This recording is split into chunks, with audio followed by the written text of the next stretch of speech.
Olá, amigos, olá, amigas. Estamos iniciando o nosso estudo de número 6 do livro A Caminho da Luz. Estamos caminhando com vagar por ser um trabalho muito profundo do nosso querido Emmanuel, que vem nos dar informações excelentes, necessárias sobre o caminhar da história, visto pelo ângulo da espiritualidade. Já fizemos 5 estudos, já estudamos outros momentos, as raças adâmicas, o Egito, a construção do planeta. E hoje vamos entrar, então, no estudo de número 6, correspondente ao capítulo 5 do livro A Caminho da Luz. Agradeço a você que está aqui conosco, agradeço a Jesus pela oportunidade, pedindo a Ele sempre que nos fortaleça, que nos intua neste trabalho. E em nome da espiritualidade amiga, que está sempre conosco, é que nós vamos dar início ao estudo de hoje.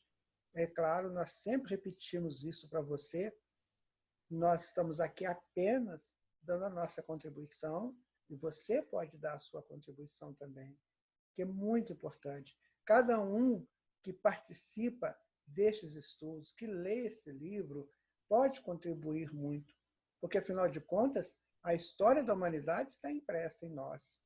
E, de repente, eu me lembro de um fato, vem à tona do inconsciente uma lembrança e eu posso contribuir.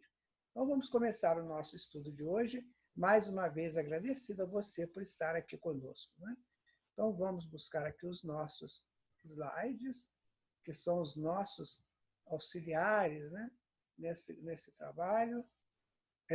A Caminho da Luz, estudo 6 de 26, capítulo 5, a Índia. Vamos estudar sobre a Índia hoje. Quando pensamos na Índia, um arrepio nos percorre o corpo. Povo diferente, dado a reflexões, pulsões, viagens espirituais e muitas informações, lições vindas do alto. Vedas, os Upanishads, Bhagavad Gita, Shiva, Brahma, Vishnu, sânscrito, pensar. Então, Terra, esses espíritos trouxeram a religião, a filosofia e até o materialismo. Trouxeram aqui para você, Terra. Então, vamos ao estudo de hoje. A Índia. Bom, a bandeira da Índia, a organização hindu, os espíritos degradados no ambiente da Terra, que se agruparam nas margens do Grande, foram os primeiros a formar os pródromos de uma sociedade organizada, cujos núcleos representariam a grande percentagem de ascendentes das coletividades do porvir. Então, vejam que a Índia conseguiu fazer uma sociedade mais organizada e de lá partiram muitos povos para realizar, né, o grande processo de colonização do mundo. Vamos mais à frente. As organizações hindus são de origem interior à própria civilização egípcia e antecederam de muito os agrupamentos israelitas, de onde sairiam mais tarde personalidades notáveis como as de Abraão e Moisés. Eu gosto muito quando Emmanuel coloca essas entrelinhas para nós. Nós somos da religião judaico-cristã, nós somos descendentes dessa linha religiosa. E aqui ele fala de Abraão e Moisés.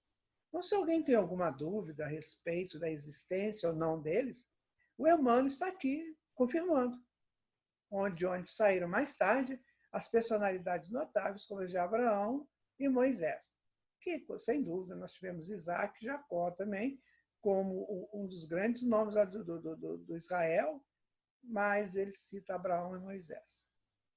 Porque Abraão foi aquele que trouxe, né, a informação de Deus único, e Moisés, aquele que estabelece a lei da justiça. Muito bem.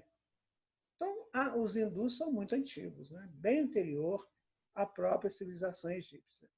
Então, vejam vocês que é um povo de muita história, né? As almas exiladas naquela parte do Oriente muito haviam recebido da misericórdia do Cristo, de cuja palavra de amor e de cuja figura luminosa guardaram as mais comovedoras recordações, traduzidas na beleza dos Vedas e dos Upanishads. Daqui a pouco a gente vai falar sobre esses dois. Então, olha só, isso aqui é importante. Olha, as almas exiladas naquela parte do Oriente receberam muito de Jesus, e de cuja palavra de amor e figura luminosa eles guardaram as mais comovedoras recordações. Vejam vocês que esse povo, eles eram muito ligados na espiritualidade. Então, quando eles encontram Jesus aqui, eles gravam mais neles a misericórdia dele, a presença de Jesus. E eles traduziram isso em dois grandes escritos, os Vedas e os Upanishads. Então, foram elas as primeiras vozes da filosofia e da religião no mundo terrestre. Porque os Vedas, a filosofia, e os Upanishads, a religião. Tá? Como provindo de uma raça de profetas, de mestres, de iniciados, em cujas tradições iam beber a verdade os homens e os povos do porvir. Salientando-se também as suas escolas de pensamento, guardavam os mistérios iniciáticos com as mais sagradas tradições de respeito. Vamos lá. Então, veja bem, eles guardaram muito essa presença de Jesus com eles. Aquela misericórdia do Cristo, aquele encontro deles com Jesus, e o tempo que passou, porque eles não foram encarnando rapidamente, eles passaram um tempo no mundo espiritual. E recebendo sempre as informações de Jesus, essa guarida do Mestre. E aí, quando eles começam a reencarnar, começam a nascer, os comuns, né, e os grandes espíritos, então eles gravam os Vedas e os Upanishads, ou seja, dois tipos de estudos que estão aí conosco até hoje. Né? Então, eles foram os primeiros filósofos do mundo, né? Os primeiros mestres iniciados, ou seja, aqueles primeiros que começaram a aprofundar mais no conhecimento. Por que chamava iniciado? Porque eram estudos tão profundos e, na época, a Terra tinha mais uma multidão de espíritos primitivos ainda, recém-saído da animalidade. Então, a esses não era possível esses conhecimentos, porque ia quebrar, né? Ia pular etapa. Então, quem podia participar dos estudos profundos tinha que fazer um ritual de iniciação para ver se estava realmente pronto para isso, se era possível. Por exemplo, no princípio, esses povos estavam muito misturados, depois é que eles foram arrumando ali nessas grandes civilizações. A gente já estudou isso. Olha, então pode ser que um ariano estava lá ainda, pode ser que um egípcio estava lá, não é preciso, era preciso fazer esses ritos. Né? Bom, então ali eles foram beber nas verdades do povo. Né? Então, eles também guardavam, né, o pensamento, guardavam nas escolas de pensamento os mistérios desses iniciados, com as mais sagradas tradições de respeito. Eu vou dizer para vocês uma coisa, ainda não penetramos nesses grandes arcanos dessas civilizações, dessas culturas. Nós temos alguma coisa que chegou até nós. Eu estava lendo um livro do Amity Goswami, Universo Alto, esqueci o resto do nome do livro, mas ele diz o seguinte, que infelizmente vieram para o Ocidente, deles lá do Oriente, o Goswami ele é hindu, então vieram para o Ocidente muitas pessoas que às vezes até com boas intenções, mas que infelizmente eles se perderam por causa do ganho do dinheiro. Eles queriam montar escolas, mas na verdade eles queriam era ganhar. Então aquela tradição mesmo, aquela coisa profunda, não veio com eles, eles não trouxeram. Daí que nós temos muito a aprender ainda. Quando a gente lê Bhagavad Gita, por exemplo, que é uma leitura assim, bem profunda, né? Dos diálogos de Krishna com Arjuna, aquilo ali é muito interessante. Ainda o Ocidente não tem conhecimento disso. Então, no futuro, com certeza, essas coisas boas, elas serão de toda a humanidade, assim como o Espiritismo. O Espiritismo é fantástico, é maravilhoso. Então, ele será de toda a humanidade, assim como esses grandes trabalhos. também dessas civilizações antigas. Elas serão de grande valia para a formação do povo do futuro. Pensamos nós que todas essas verdades serão fundidas num conjunto, num texto, em que a gente vai fazer o estudo seguinte: eu sou um espírito nascido de Deus, num processo de evolução, estou aqui na Terra para aprendizados, para a soltura da matéria, para seguir caminho à frente. Olha, tudo aquilo que contribuir para a informação deste homem, que saiu de Deus e está voltando para Deus, isso vai ser muito utilizado e acoplado. Né? Por exemplo, há situações nesse povo oriental que são complicadas, porque eles não têm o Evangelho de Jesus. O Evangelho de Jesus é o resumo de tudo aquilo que a humanidade precisa. Então, com certeza, o Evangelho será colocado, e ali, junto com o Evangelho, aqueles textos lá, porque esses espíritos grandes lá, eles vieram como prepostos do Cristo, então eles vão se reunindo, e teremos uma grande cultura na Terra, onde todos contribuirão para que o homem cresça, não para que ganhe dinheiro, como é hoje. Hoje, qualquer coisa, eu vou ganhar dinheiro em cima, vou fazer um curso para ganhar dinheiro. Bom, a gente precisa da sobrevivência, mas em se tratando dessas coisas da alma, temos que tomar cuidado. Bom, denominam-se Vedas as 4 obras compostas em um idioma chamado sânscrito védico, de onde se originou posteriormente o sânscrito clássico, é a língua que eles escreveram. Né? Inicialmente, os Vedas eram transmitidos apenas de forma oral. Ainda hoje, em algumas regiões da Índia, como o Kerala, há escolas védicas onde as crianças aprendem de cor o seu conteúdo. Isso é uma prática também das crianças hebraicas, na época lá, da formação do povo.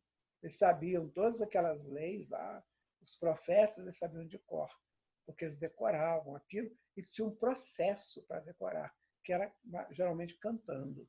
Eles iam cantando e iam decorando. Né? Aí está, gente, um texto Veda, fácil de ler, né? Tranquilo. E o sânscrito ele tem uma particularidade que ele comporta na língua dele as profundidades das doutrinas espiritualistas. Então, por exemplo, André Luiz fala, não tem no vocabulário de vocês isso que eu estou querendo falar. O sânscrito ele é uma língua que ele comporta muito essas informações profundas do espírito. Sabe? Então, é bem mais tranquilo você escrever essas coisas profundas do espírito em sânscrito, porque lá tem essa condição de fazer isso, certo? Upanishads são parte das escrituras hindus que discutem religião e que são consideradas pela maioria das escolas do hinduísmo como instruções religiosas. Aí está os Upanishads. Então, aqui nós temos a filosofia, nesse lado de cá, né? E aqui nós temos a religião. Tá? É isso aqui. A ciência vai sair disso aí. Né? Porque a filosofia pergunta ou indaga e faz conjecturas e a ciência comprova. Então, mais ou menos isso. E a religião tem que confortar todos em Deus. Enquanto a nossa ciência estiver nessa coisa de não querer colocar religião ou estudo religioso nas suas pesquisas, ela vai ficar tateando. Né? Vai ficar tateando. A ciência não pode viver sem religião. Tomara que os nossos cientistas abaixem um pouquinho a bola deles em relação a Deus, é claro, não em relação profissional, quem sou eu para falar isso, mas em relação a Deus. Abaixe um pouquinho a bola. Vamos fazer tudo em nome de Deus, porque vocês serão muito mais úteis à humanidade. Já são úteis e serão muito mais. Vamos colocar aqui uma mensagem do Leonardo Arantes Marques. Ele tem um livro chamado História das Religiões. Esse livro é muito importante, eu já li esse livro. E ele vai colocar uma informação bem interessante para nós agora. Olha, o hinduísmo é religião específica da Índia. surgida de aproximadamente 1500 a 200 a.C., permeando várias formas de hierofanias, ou seja, de contextos cosmogônicos, contextos que levam o homem a pensar no sagrado, dependendo da localidade, né? Varia também, não raro, em pormenores significativos de uma região para outra. Existem diferenças consideráveis nas divindades cultuadas, na estrutura das castas, das festas, etc. Temos grande dívida com a cultura e a filosofia indiana. Foram elas que estudaram e desenvolveram grande parte da espiritualidade existente no mundo. Então, o Leonardo era um pesquisador de todas as religiões, né, possíveis, né, porque tem uma infinidade de seitos. Mas vamos colocar aqui uma coisa. A Índia é um país grande, né? Então, a Índia, na época que isso aí foi formatado, não existia essa comunicação que nós temos hoje. Então, cada setor, cada região ali da Índia trabalhou a informação de uma maneira. Por isso que são diferentes, né? Existem diferenças. Por quê? Porque cada povo, por exemplo, o povo do sul, o povo do norte, do leste, do oeste, do centro, eles não se comunicavam como nós nos comunicamos hoje. Mas a ideia estava lá. A ideia fazia parte da egrégora da Índia. Então, eles pegavam a informação e davam à informação o encaminhamento que eles entendiam que deveria ser.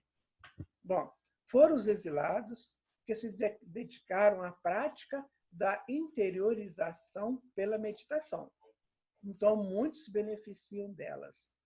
Essa meditação que nós conhecemos hoje, o yoga, por exemplo, e outros tipos de meditação, foram esse povo que nos ajudou, que trouxe para nós, né? Os arianos puros. Era na Índia de então que se reuniam os arianos puros, entre os quais cultivavam-se igualmente as lendas de um mundo perdido, no qual o povo hindu colocava as fontes de sua nobre origem. Então, veja bem, os arianos, nós vamos ter um capítulo só para estudar arianos, mas os arianos mesmo puro estavam na Índia, depois é que eles saem da Índia. Tá? Então, eles tinham essa ideia de que haviam perdido um mundo muito interessante, que é a capela, nós já sabemos, né? Então, eles falavam assim, lá que é a nossa origem não é daqui. Então, por isso, minha gente, que tem estudos levado efeitos, né, pelos os hindus e também pelos tibetanos, que eles não podem falar isso. Por quê? Porque eles acham que nós já não sabemos de que eles são de outros planetas, de outro planeta. Então, eles guardavam isso a sete chaves. São informações deles, que eles acham que o homem comum do mundo ainda não conhece, não entenderia. Só que a doutrina espírita já está passando isso, já está orientando nesse sentido. Por isso a importância desse estudo. Então, nós já sabemos que eles vieram de Capela, inclusive os povos hindus. Alguns acreditavam que se tratasse do antigo continente da Lemúria. Lembra que a gente falou da Lemúria, que ficava no norte, no sul, ali do lado da Austrália, Nova Zelândia, fazendo aquele link ali com quase o Oceano Pacífico. Então, eles achavam que esse lugar que tinham perdido era a Lemúria, que era um continente que acabou como a Atlântida, né? Arrasado em parte pelas águas do Oceano Pacífico e Índico, e de cujas terras ainda existem porções remanescentes como a Austrália. Então, a Austrália é a remanescente da Lemúria. Talvez a Nova Zelândia também, não coloca aqui, mas como estão muito próximos, provavelmente a Nova Zelândia. Vejam vocês. Então, eles achavam que eles eram egressos daquele povo lemuriano. Nós já tivemos informações em outras literaturas de que o povo da Lemúria era também um povo muito avançado como os Atlantes. Só que Emmanuel não coloca isso.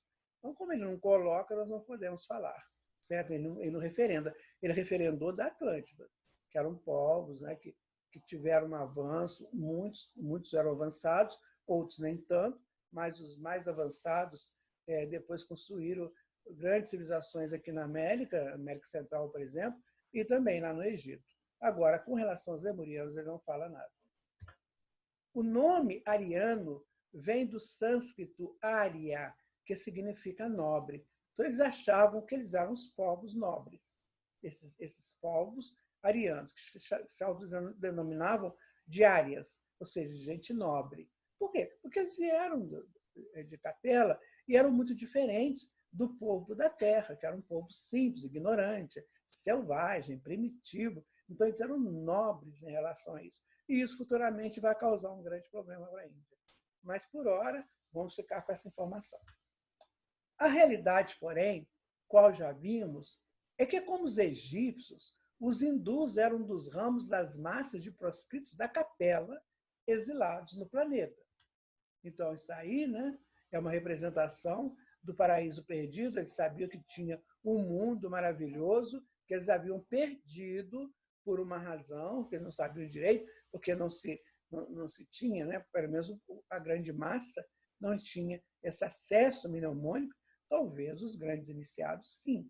Por isso, minha gente, que tinha essa divisão de grandes iniciados, grandes mestres, com as outras pessoas. Porque havia quem entendia, quem aceitava, quem não era rebelde. E haviam aqueles que não aceitavam, se tornaram rebeldes. Vejam a importância das escolas dos iniciados para separar mesmo. O que você quer, meu irmão? Olha, eu estou querendo entender a vida para eu voltar para casa. Então vem para cá. Você é dos nossos. Vamos fazer aqui um rito com você para ver se você é corajoso. Vocês sabiam que esse negócio de rito é muito interessante? Que existiam cavernas, moradias, e existiam cavernas, templos, onde tinham lá várias situações onde os iniciados tinham que vencer as suas etapas para prosseguir no estudo. Isso tudo é muito legal. Isso já está disponível na literatura mundial. Só que a pessoa precisa ter interesse, né? Se você ler Campbell, por exemplo, As Transformações do Mito, um dos livros dele, que fala muito sobre isso. Então é preciso que a gente comece a pesquisar para entender como é que nós chegamos até aqui no século XXI, depois de Cristo. Para a gente ter mais informações, para a gente se situar melhor no mundo. Continuando, então, deles descendem todos os povos arianos que floresceram na Europa e hoje atingem um dos mais agudos períodos de transição na sua marcha evolutiva. Bom, Emmanuel coloca aqui que os povos arianos que foram para a Europa, e eles criaram, por exemplo, os celtas, criaram os bretões, os povos germânicos. Então, eles foram essa monte de gente, digamos assim, que depois se misturam também com outros arianos que vieram da Ásia. Mas uma característica, a gente vai estudar isso lá quando estivermos estudando sobre os arianos, é que eles eram muito rebeldes, muito rebeldes. Eles não tinham religião, eles queriam mesmo era a coisa prática, eles eram da praticidade, né? A vida funciona assim, temos que sobreviver, temos que caçar, temos que matar, temos que construir a sociedade, enfim, eles eram desse jeito. Sabe? Eles eram muito práticos. Né? O pensamento moderno é o descendente legítimo daquela grande raça de pensadores que se organizou nas margens do Ganges, o rio Ganges, desde a aurora dos tempos terrestres, tanto que todas as línguas das raças brancas guardam as mais estreitas afinidades com o sânscrito, originário de sua formação que constituiu uma reminiscência da sua existência pregressa em outros planos. Bom, o que Emmanuel está dizendo para nós? Que o sânscrito pode ter vindo de Capela. Essa língua, né, tão interessante que pouca gente sabe falar, pelo menos fora da Índia, pouca gente sabe falar sânscrito, sabe ler sânscrito. Mas, segundo, já tivemos informações que é uma língua maravilhosa, maravilhosa. Tanto é que os mantras cantados em sânscrito são de uma beleza extraordinária. Eles são de uma cadência, sabe? Tudo encaixa perfeitamente. Já tivemos a oportunidade de ouvir alguns mantras em sânscrito. É muito bonito, é muito perfeito para esse tipo de louvação. Porque o mantra, na verdade, é uma prece, né? De louvor, de agradecimento, uma petição também, e feito de modo cantado. Então, por isso chama mantra. Aí está o sânscrito, minha gente. É fácil de entender. Está aí o alfabeto, sabe? É só decorar os símbolos, né? E ler. Quem gosta, quem precisa, você pode achar isso aí na internet. não é tão difícil hoje da gente ter acesso. Agora, tem a gramática, né? Não basta saber as letras, tem também a gramática. Mas, se a pessoa já sabe a letra e faz um esforço, a gramática ele vai encontrar também informações sobre ela. Continuando? O expansionismo dos árias. Muitos séculos antes de qualquer prenúncio de civilização terrestre, os árias espalharam-se pelas planícies hindus, dominando os autóctones, que eram os descendentes dos primatas, que possuíam a pele escura e deles se distanciavam pelos mais destacados caracteres físicos e psíquicos. Mais tarde, essa onda expansionista procurou localizar-se ao longo das terras da futura Europa, estabelecendo os primeiros fundamentos da civilização ocidental nos bosques da Grécia, nas costas da Itália e da França, bem como do outro lado do rio Reno, onde iam ensaiar seus primeiros passos às forças da sabedoria germânica. Então, eles foram formatando o que hoje é a Europa. Então, a Europa tem como primórdio dela os povos arianos, que saíram lá dos hindus, separaram, né, dos hindus, propriamente dito, para formar essa civilização ocidental, que começou pela Grécia. Aí, quando a gente lê isso aqui, você pensa, se começou pela Grécia, então é justo que a filosofia ocidental também tinha que ter início na Grécia. Não é? Não dá encaixe aí. Olha que interessante. Então, fundamentos da civilização ocidental, os primeiros fundamentos da civilização ocidental nos bosques da Grécia.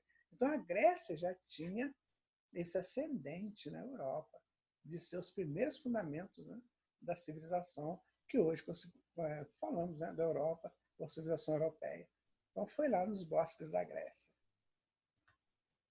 Aí está a expansão deles, minha gente. Eles dominaram isso tudo aí. A Espanha, né? Portugal, França, Itália, România, que mais? Hungria, Áustria, a Polônia, hoje a Germânia, né? Aqui em cima os povos escandinavos, a Finlândia, né? Enfim, eles foram a Rússia, eles foram espalhando e colonizando esse continente grande chamado Europa. Né? Então viram que nada acontece por acaso. Agora, quem que dirigiu esse povo para lá? Não foram as forças do Cristo, através dos seus comandantes, através dos seus espíritos que comandavam essas situações? Porque tem aqui, cada nação dessa daqui tem o seu mentor. E a Europa toda tem o seu mentor. E esses todos estão ligados ao Cristo. Então, através desses mentores, Jesus estabelece os pródromos da civilização ocidental, hoje consolidada. Né? As balizas das sociedades dos gregos, dos latinos, dos celtas e dos germanos estavam lançadas. Você vê, grandes línguas, né? A língua latina, a língua germânica, a língua do bretão, que foi a mistura daqui, né, do germano com os ingleses. E aí vai. Estava tudo pronto, estava tudo arrumado. Então, dá impressão não. A gente aprende nesses estudos que tudo foi muito meticulosamente programado e realizado. Independente da rebeldia do homem. Independente do querer ou não do homem, como é na atualidade. Como a gente vive essa atualidade, a gente acha que nada vai mudar, mas já está tudo programado. Cada nação dessa que existe hoje estão programadas, elas vão continuar, se não vão, se vão se fundir com outras, o que vai acontecer. Isso é tudo programado, minha gente. Então, não acham vocês que são os políticos que resolvem as questões do mundo? Não. Eles são, no máximo, meros instrumentos. E quando eles começam a complicar muito, porque às vezes não querem aceitar uma determinação divina, aí acontece algo que eles são retirados. Então vamos pensar assim, para a gente não ficar nessa agonia de achar que nós estamos nas mãos dos homens daqui. Não. Os homens daqui cumprem determinações divinas. Queiram ou não queiram, saibam ou não saibam. Cada corrente da raça ariana assimilou os elementos encontrados, edificando seus primórdios da civilização europeia. Já falamos, cada qual se baseou no princípio da força para o necessário estabelecimento e muito cedo começaram no velho mundo os choques de suas famílias e tribos. Porque quando eles chegam lá, você vê, já tinha o Neandertal é de 200 mil anos, que é no Vale de Neander, lá na Alemanha, então já tinham outras manifestações do crescimento humano, saindo dos primatas, saindo dos selvagens, dos primatas, já se estabeleceu ali. Aliás, o homem de Neandertal já é um homem para a gente olhar para ele com mais cuidado. Eles já faziam ritos de morte, ritos funerários, já sepultavam, né, os seus mortos, já não era mais aquele negócio de morreu, deixa para lá, não, já faziam a sepultura, enfim, e eles colocavam geralmente na posição de feto. Para quê? Olha por quê. Para simbolizar o próximo renascimento dele. Você vai voltar aqui e virar como um feto. Então vai como feto, já preparando a sua volta. Ô, minha gente, o nosso ilustríssimo povo da atualidade fala que não acredita em reencarnação. Isso é sério, é muito sério, porque não estudam. Essa coisa do eu acho é muito difícil, né? É muito difícil. Nós temos que penetrar nesses estudos. Bom, vamos gravar isso para você falar para todo mundo. Os neandertais, que ficaram de 200 mil a 40 mil anos atrás, eles sepultavam seus mortos na posição de feto, porque eles sabiam que eles iriam voltar e voltariam como feto. Então você já vai preparando a sua volta. Dá para pensar, não dá, minha gente? Aí estão, né, esses homens rudes, dos arianos primitivos, mas você observa que os traços fisionômicos deles, né, já mostram uma evolução. Ou seja, eles não eram as pessoas... Esse aqui, por exemplo, tem uma cara forte, né? Esse aqui também, de pensador. Né? Então, eles eram espíritos que não era a primeira vez que estavam na experiência humana e não era a primeira vez que eles estavam vivendo aquelas situações lá. Já traziam experiências de outro planeta. Agora chegam os Mahatmas. Né? Eu deixei essa figura aqui porque a água do Ganges ela é muito importante. Né? A água da purificação, embora que o Ganges, né, cá para nós, né, como todos os rios da terra, salvos as honrosas exceções, estão aí nessa poluição toda. Mas para eles é um rio sagrado. Não importa. Isso aí é a cultura deles. Da região sagrada do Ganges, partiram todos os elementos e resignados com a situação humilhante que o degredo da terra lhes infligia. Agora Emmanuel vai dar uma explicação por que eles separaram dos hindus, esses áreas. Eles separaram porque não aceitavam muito aquela situação de degradado. Então eles ficaram muito rebeldes. Aliás, toda vez que a gente estuda sobre os arianos, em outras literaturas, na antropologia, eles sempre falam que eles eram um povo muito rebelde. Rebelde por quê? Eles não aceitaram a ideia de terem sido exilados. Eles eram muito orgulhosos. Tá vendo? A história hoje não tem essa informação. Nós temos. Por que eles eram rebeldes? Porque eles não aceitaram muito a ideia do exílio. Queriam ir para a casa deles. Né? As arriscadas aventuras forneceriam uma noção de vida nova e aqueles seres revoltados supunham encontrar o esquecimento de sua posição nas paisagens renovadas dos caminhos. Ou seja, então deixa eu andar, deixa eu procurar alguma coisa para me distrair, para ficar com isso na minha cabeça. E aí eu vou aprendendo, vou descobrindo outras coisas e vou esquecendo esse negócio de exílio. Né? Lá ficaram apenas, lá na Índia, as almas resignadas e crentes nos poderes espirituais que as conduziriam de novo às magnificências dos seus paraísos perdidos e distantes. Então, houve uma separação. Aqueles que eram rebeldes, os espíritos rebeldes de capela, ali naquele momento, ali, naquele conjunto, né? Os rebeldes saíram e foram buscar outros caminhos para esquecer o exílio. Outros não, outros ficaram resignados e formaram então a civilização da Índia. Os de lá formaram a civilização que nós chamamos hoje de ocidental. Viu a separação do Oriente e do Ocidente ali.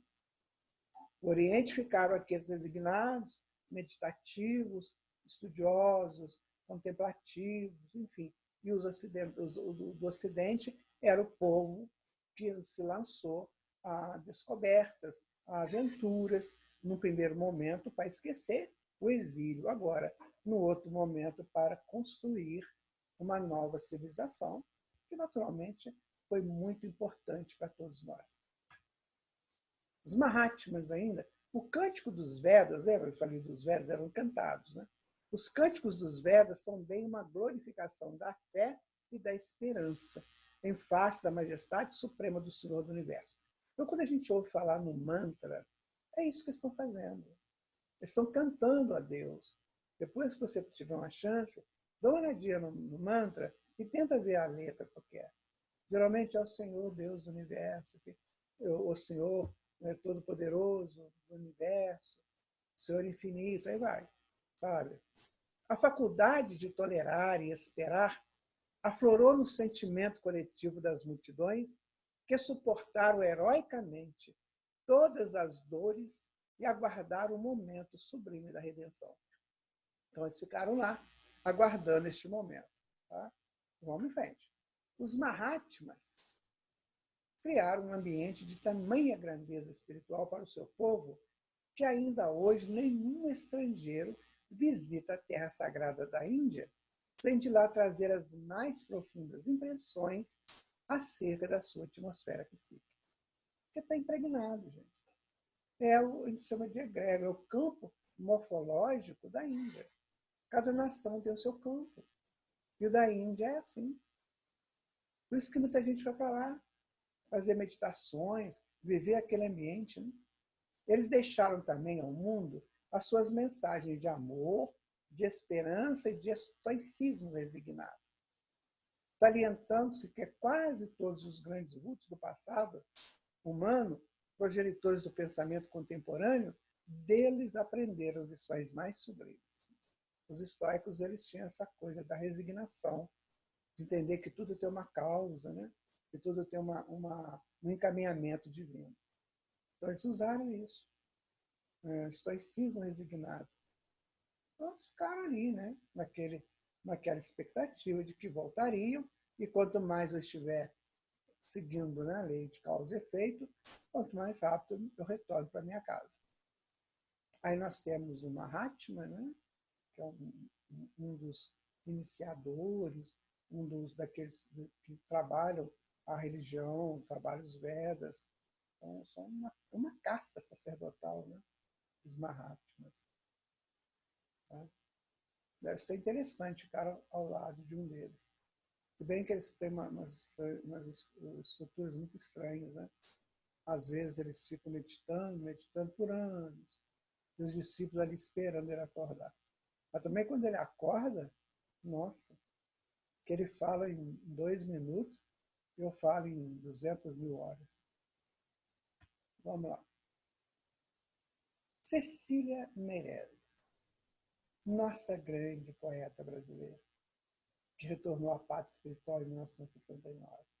Amo essa pessoa, de coração. Houve um tempo que ela foi para a Índia.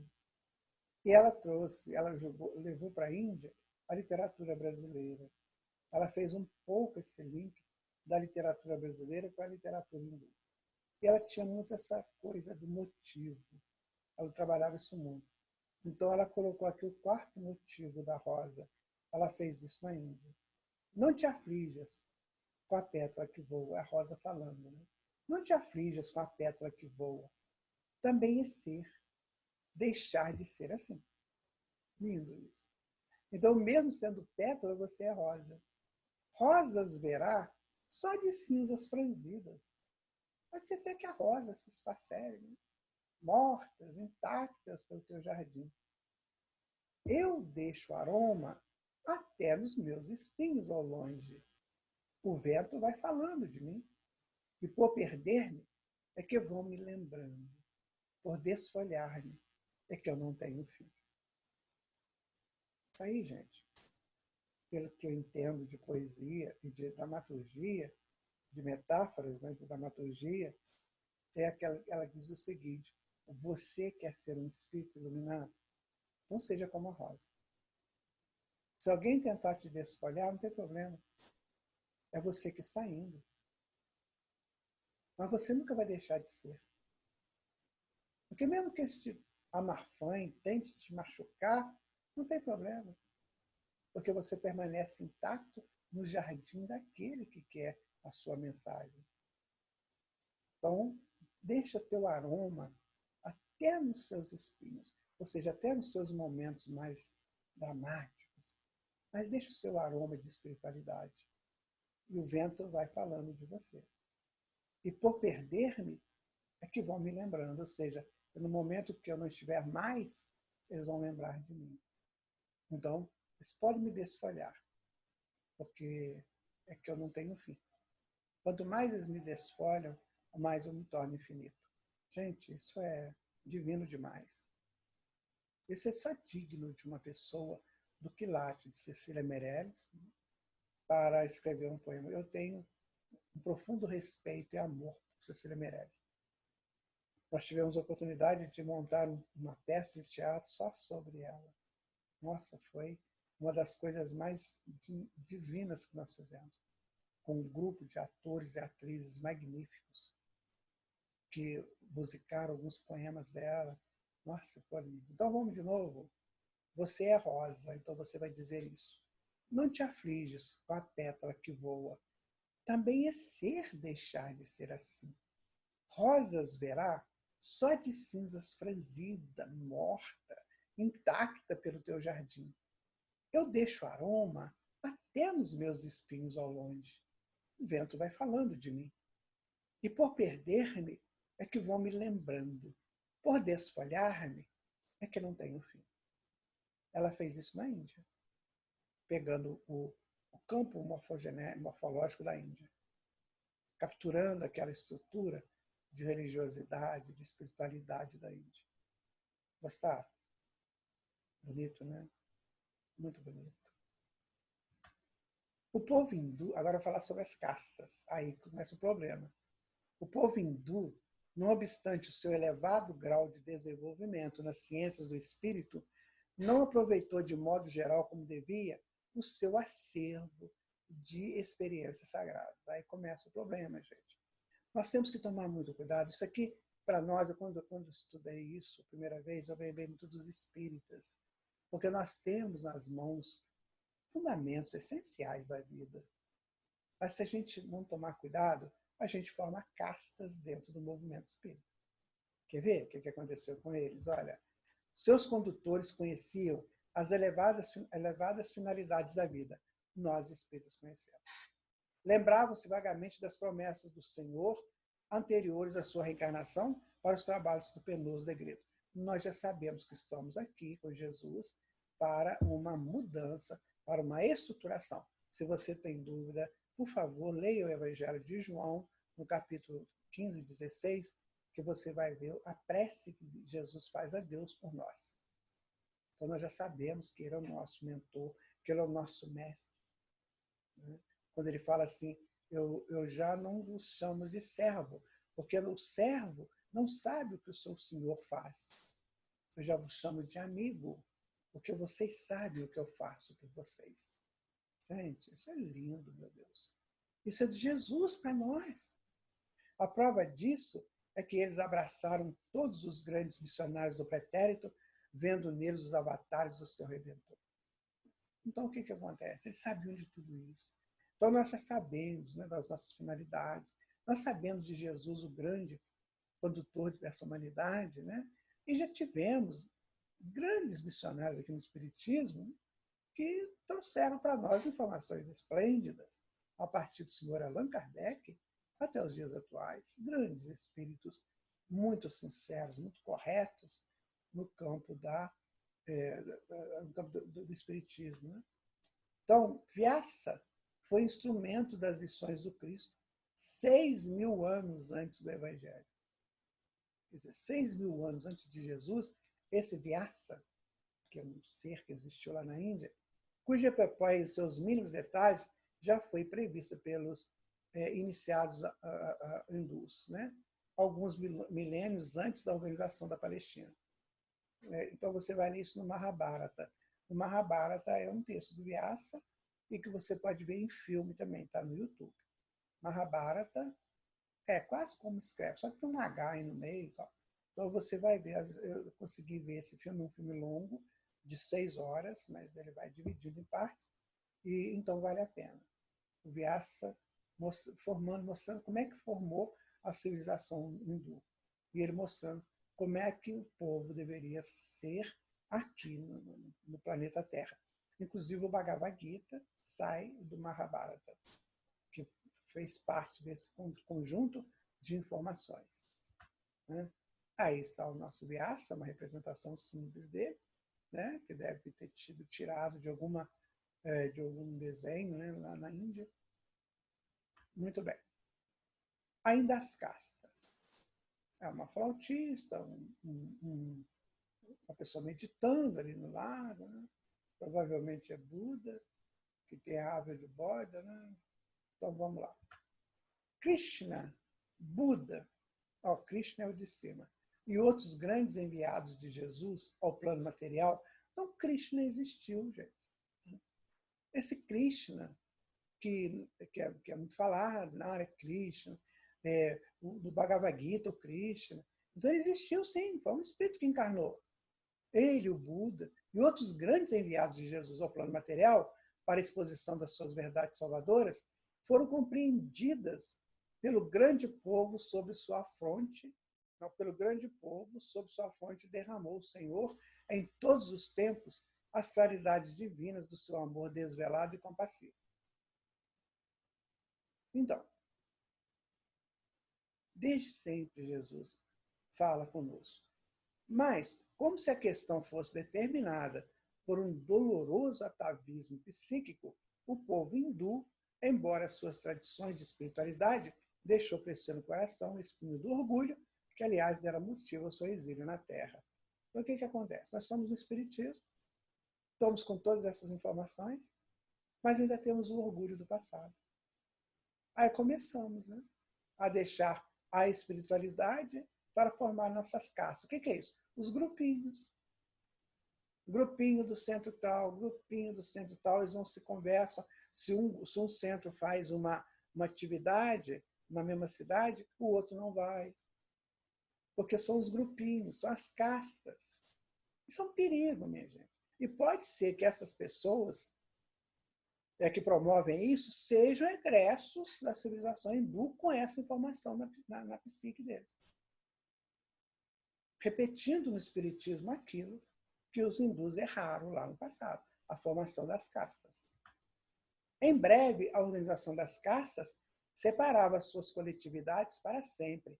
Essas castas não se constituíam num sentido apenas hierárquico, mas com a significação de uma superioridade orgulhosa e absoluta. Então, olha, eu sou Brahmani, você é pária, então você não pode participar das coisas que eu faço. Isso foi triste, minha gente. Muito triste. Tomara que o movimento espírita não tenha isso. Tomara. As fortes raízes de uma vaidade poderosa dividem os espíritos no campo social e religioso. Os filhos legítimos do país, aos filhos legítimos, dá-se o nome de árias, designação original da sua raça primitiva. E o seu sistema religioso, de modo geral, chama-se área Dharma. Dharma é caminho, viu, gente? É caminho do meio, caminho certo.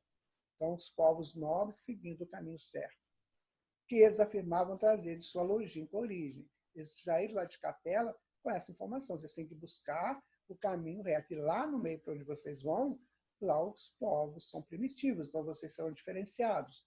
Pois entenderam, somos nobres. E temos que buscar esse caminho, que é trazer da sua origem, e em cujo seio não existem comunidades especiais ou autoridade centralizadora, senão profunda e maravilhosa liberdade de sentimento. Era isso que eles tinham que fazer, né? Era isso que eles tinham que fazer e que fazer. Certo? Aí vem os rajás e os paras. O povo pária, não precisa nem dizer, está aqui. Ó. A gente tem algumas coisas, semelhanças hoje. Né? E os rajás, né? Todos eles, empumados, igual Pavão, olha que legal. É isso. Na verdade, esses sistemas avançados de religião e filosofia evocam o fastígio da raça no seu mundo de origem, de onde foi precipitado ao orbe terreno pelo seu orgulho desmedido e infeliz. Ou seja, eles trouxeram para cá as mesmas coisas de Capela que os fez ser exilados. Ou seja, trazemos para o movimento espírita as mesmas loucuras que fizemos e adoecemos para chegarmos ao centro espírita. E vão fazer a mesma coisa aqui agora. Muito complicado. Essa comparação nós estamos fazendo para que nós nos alertemos, porque a história se repete. Só muda o cenário, mas os atores são os mesmos. Precisamos tomar cuidado com isso. Os arianos da Índia, porém, não se compadeceram das raças atrasadas, que se encontraram no seu caminho e cuja evolução devia representar para eles um imperativo de trabalho regenerador na face da Terra. Os aborígenes foram considerados como párias da sociedade, de cujos membros não podiam aproximar-se sem graves punições e severos castigos. Quem eram os párias, então? Os povos nascidos da Terra, que estavam no processo de evolução ainda no início. Vinham dos primatas, vinham dos selvagens, dos povos de Neandertal. E eles, então, tinham que ajudar esse povo. Só que não, criaram os párias. Vocês são párias, vocês são ralé. Fica para lá. Não chega perto da gente. De nós, senão você terá um severo castigo. Porque você pode nos contaminar com a sua ignorância, com a sua sujeira. Olha, vamos tomar cuidado, né, gente? Vamos tomar cuidado. Eu conheço um caso de um amigo meu, um grande professor, grande. Tanto que conhece bastante coisa, sabe? Muito simples, muito humilde. E ele trabalhava, ele numa cidade aí de um estado brasileiro, ele fazia parte de um grupo de estudos no centro espírita. Só que a presidente do centro era uma mulher, sem explicar por que ela não gostava dele. Ela não explicava por quê. Perguntava a ela, ela não dava resposta, ela fazia que não estava escutando. É uma coisa impressionante. Ele chegou a perguntar para ela, pelo meu favor, se eu cheguei para ela e perguntei, por que você faz assim comigo? O que eu fiz? Onde eu estou errando? E ela em silêncio absoluto. Muito bem. Então, ele fazia parte desse grupo de estudos, até das obras do André Luiz, e ele dava muitas explicações.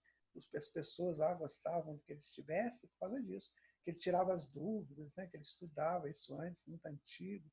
E aí, um dia chegou o marido dessa dona, que era presidente do centro, falou que ia fazer parte. Ela levou ele lá, para fazer parte lá do grupo de estudos. Ele sentou lá e ficou. Ele ficava de olho nesse meu amigo que ele falava. Aí ficou lá um mês e pouco, assistiu lá alguns estudos, mas na verdade ele não queria estudar nada. Ele estava lá para observar um erro desse meu amigo para que ela tivesse uma pega para condená-lo e para expulsá-lo do centro. Gente, isso aconteceu num centro espírita. Você acha isso justo? Olha só, é a mesma coisa, olha, eu considero você como um pária. Não chega perto de mim, não, porque eu vou arrumar um jeito de te castigar. Então, eu vou aproveitar a tua chegada, ou seja, a tua presença, para te castigar. Isso é muito complicado, mesmo. Isso não pode acontecer no nosso querido movimento espírita. Ainda hoje, o espírito iluminado de Gandhi, que é obrigado a agir na esfera da mais atenciosa psicologia dos seus irmãos de raça, não conseguiu eliminar esses absurdos sociais do seio do grande povo de iniciados e profetas. Quando Emmanuel escreveu esse livro, o Gandhi estava aqui conosco ainda, né? Então, o Gandhi não conseguiu resolver isso. Os párias são a ralé de todos os seres e são obrigados a dar um sinal de alarme quando passam por qualquer caminho, a fim de que os venturosos se afastem do seu contágio maléfico. Isso acontecia muito lá na Palestina, com as pessoas leprosas, né? Ou prostitutas, elas tinham que bater um sino que ia na mão deles, assim, tá passando aqui um leproso, sai fora. Tá? Então, isso aí pode ser que seja, porque os hebreus foram depois, né? Formaram depois dos hindus, Então, pode ser que seja uma lembrança dos próprios hindus, agora encarnados lá. Eles não eram maldosos? Eles não faziam os outros de ralé? É bem provável que eles nasceram também como ralé, no outro local, uma lepra, né, que é uma coisa horrível. Aí está o prezado Gandhi, né, que conseguiu, né, a proeza de libertar a Índia da Inglaterra sem derramar sangue, pelo menos da não violência. Né?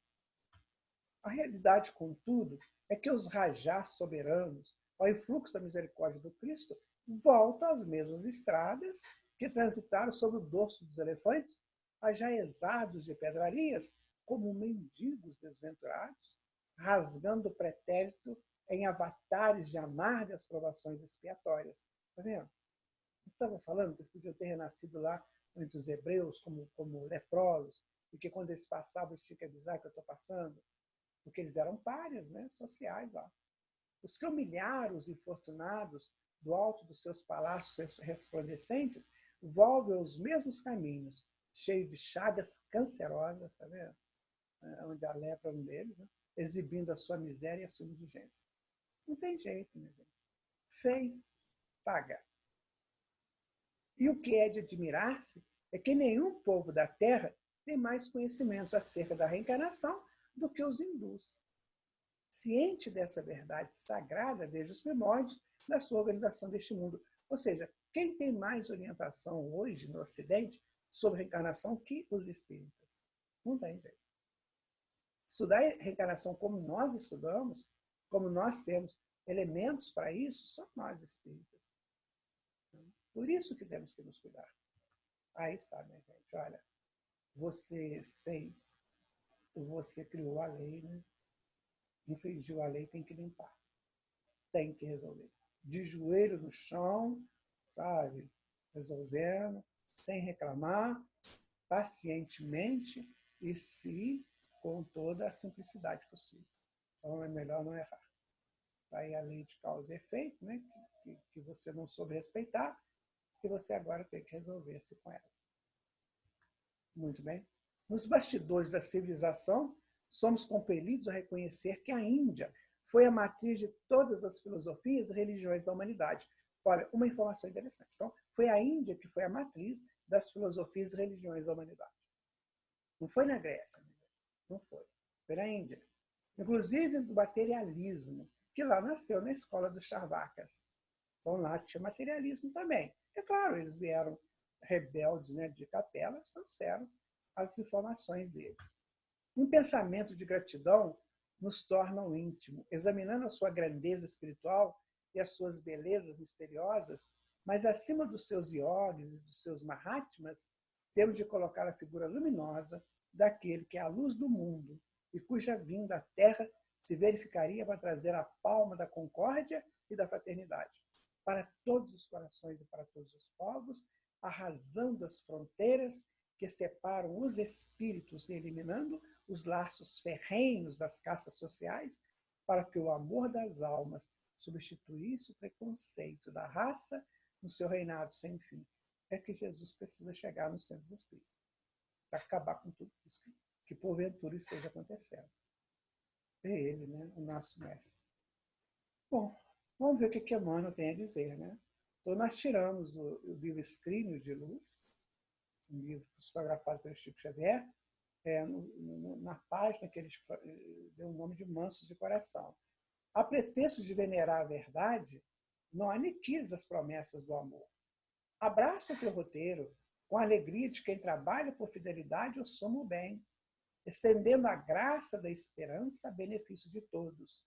E um dia, todos os que te cercam e te acompanham entoarão o cântico da bem-aventurança que o teu coração escreveu e compôs nos seus atos. Aparentemente pequeninos de fraternidade e sacrifício em favor dos outros da tua jornada de ascensão à divina luz. Então, minha gente, nós temos um pouco da verdade conosco, mas não vamos aniquilar as promessas do amor. Com essa verdade que o Espiritismo nos traz, que a gente atue com o máximo de amor. Palavra do analista, a civilização hindu é bem mais antiga do que a egípcia. São um dos braços dos exilados da capela. organizaram-se às margens do rio Ganges. Os exilados mais rebeldes saíram de lá e formaram a família indo-europeia. Necessitavam de grandes aventuras. Talvez para esquecer o paraíso perdido, Capela, os que ficaram ligaram-se à religiosidade e receberam grandes mestres, a partir de Vyasa, que viveu aproximadamente há 7.000 anos antes de Cristo. Naquele povo surgiram a filosofia e a religião, assim como também o materialismo através dos Charvakas, que era o nome que se dava, né, o grupo lá dos materialistas. Contudo, o orgulho não permitiu àquele povo conviver bem com os primitivos. Assim estabeleceram as castas, rajás e párias. A lei de causa e efeito fez com que os rajás renascessem párias para uma justa oposição com as leis divinas. Grandes mestres ali estiveram, como Krishna, Buda e outros grandes enviados de Jesus ao plano material. Podemos colocar aí também o Gandhi. Só que o Gandhi ele foi um mestre diferente de Krishna e de Buda. Ele foi o mestre da ação tranquila, pacificadora. Não é isso? Não é isso, minha gente. É o que nós podemos aprender da Índia, e você agora tem muitos elementos para estudar um pouco mais sobre a Índia. E se você quiser ir para lá, você já vai ter esse conhecimento de onde eles vieram, como eles se formataram lá, os dissidentes de lá, os arianos, e do que é, né, a bela história da Índia, gravada nos Vedas, nos Upanishads, no Bhagavad Gita, no Mahabharata, enfim, em todos esses compêndios, né, das grandes estruturas. Por exemplo, os yogas saem do Vedas, né? A terapêutica que eles usam sai do Vedas, e por aí vai. A palavra do trovador. Então vamos lá. A batalha vai começar. De um lado os Kuravas e de outros os Pandavas. Eram primos e disputavam o trono de Hastinapura. A batalha durou 18 dias. E o grande vencedor foi Arjuna, que teve Krishna como mestre, despertando o seu Cristo interno. História do Bhagavad Gita, viu, gente? Tudo está bem contado no épico Bhagavad Gita. Desde muito cedo, os hindus tentavam contato com o alto, na expectativa de retornar à pátria natal, escondida noutra estrela. Tudo e tanto fizeram, erraram e acertaram, os rebeldes se foram, os sensatos ficaram, criaram história. Pode ser que já estivemos naquela civilização, num passado remoto ou presente, e que muitos de nós sejam de Capela, querendo ficar, querendo ir. Do Oriente sempre recebemos as lições profundas do ser que necessita crescer e ser um homem forte e seguro. As castas não nos reservam um futuro muito feliz. Cada qual é aprendiz de um mestre que adverte e fornece as chances para aprender. Rebeldias não levam a nada. Entender as verdades sublimes que estão contidas no Dharma acalma o ser e o bem conduz dentro da evolução. Então, essa é a palavra do trovador. Aí está o nosso caminho de luz. Estamos indo, com certeza, para esse caminho, para essa luz. Estamos do Dharma, é esse caminho do meio, dito pelos hindus. Lá na Bíblia é a árvore da vida. Né? Para os chineses é o Tao. Por aí vai. Para nós espíritas, é o caminho do Senhor. Muito bem? O esposo apaixonado fez um palácio de luz para a esposa que se foi. Amor assim nos torna confiantes num belo futuro de paz. Isso aí é o palácio, né? Que foi feito por um príncipe para sua esposa que desencarna. Taj Mahal, já ouviu falar, né? Então ele fez esse palácio lindo para ela. Essas águas aqui, toda vez que você olha para ela, ela sempre reflete aqui. Olha só, ela reflete o palácio como ele havia, né? Flutuando em algum lugar. Então é muito linda essa história do Taj Mahal. Né? Então o esposo apaixonado fez um palácio de luz para a esposa que se foi. Amor assim nos torna confiantes num belo futuro de paz.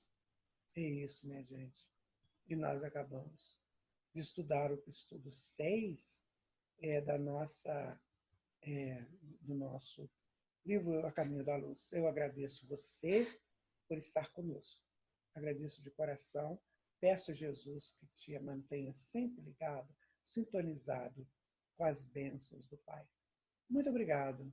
Até o nosso próximo encontro. E muita paz para você.